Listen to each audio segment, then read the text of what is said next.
Le gaspillage alimentaire, c'est jeter des aliments qui sont toujours comestibles. Et dans bien des cas, ce n'est toujours qu'une question de mauvais comportement. Au magasin, par exemple, j'en vois souvent qui errent dans les rayons sans savoir quoi prendre.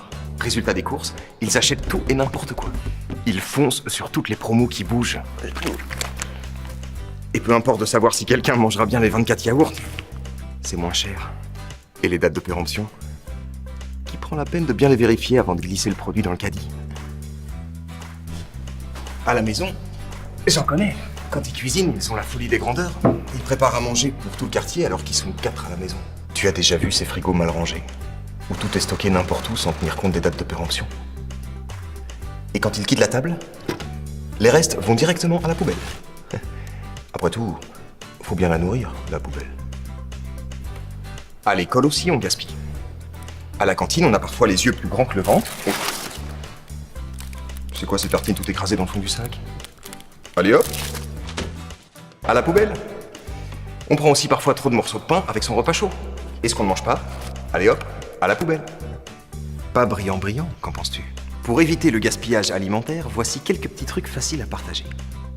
Au supermarché, préparez une liste de courses en faisant l'inventaire de son frigo et de ses armoires afin d'éviter des achats inutiles et de penser à manger ce qui reste. Achetez uniquement en fonction de ses besoins, sur base idéalement des menus de la semaine. Bien vérifier les dates de péremption afin d'éviter d'acheter des produits en fin de vie.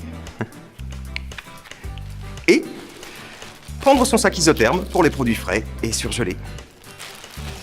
Ah, j'oubliais. Faire les courses le ventre plein. On est toujours trop tenté par ce qui se mange quand on a faim. À la maison, il faut ranger son frigo en respectant les zones de froid et en surveillant la date de péremption des aliments. Préparer la bonne quantité en fonction du nombre de personnes qui partageront les repas. Et s'il y a des restes, il faut les conserver et les accommoder pour faire d'autres repas.